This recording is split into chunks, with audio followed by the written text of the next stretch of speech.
Hello बच्चों, the question is during photosynthesis oxygen is liberated by the oxidation of dash.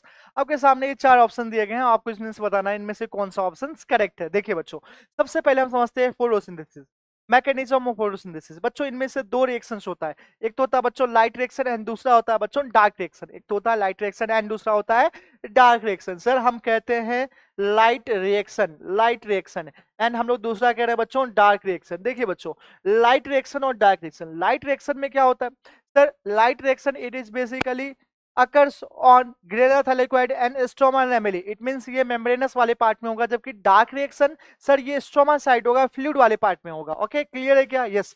हम बात करते हैं लाइट रिएक्शन में। लाइट रिएक्शन में बच्चों यहाँ पे एटीपी NADPH2 एंड यहाँ पे ऑक्सीजन रिलीज होगा। ओके लाइट रिएक्शन में। अब समझने वाली बात है सर ऑक्सीजन कैसे रिलीज होगा, सर ऑक्सीजन कैसे रिलीज होगा? सिंपल सी बात है, लाइट रिएक्शन में हम पढ़ते हैं सबसे पहले एब्जॉर्प्शन ऑफ लाइट होता है, सबसे पहले एब्जॉर्प्शन ऑफ लाइट होता है। दूसरा स्प्लिटिंग ऑफ वाटर होता है या फोटोलाइसिस ऑफ वाटर होता है, लाइट के प्रेजेंस में वाटर का ब्रेकडाउन होता है, फिर ऑक्सीजन रिलीज होता है एंड यहाँ पे synthesis of ATP and NADPH2 takes place.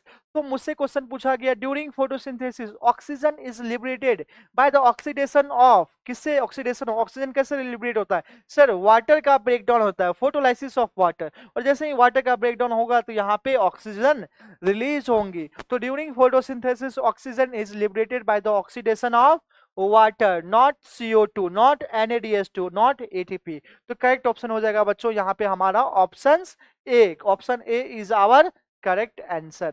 Okay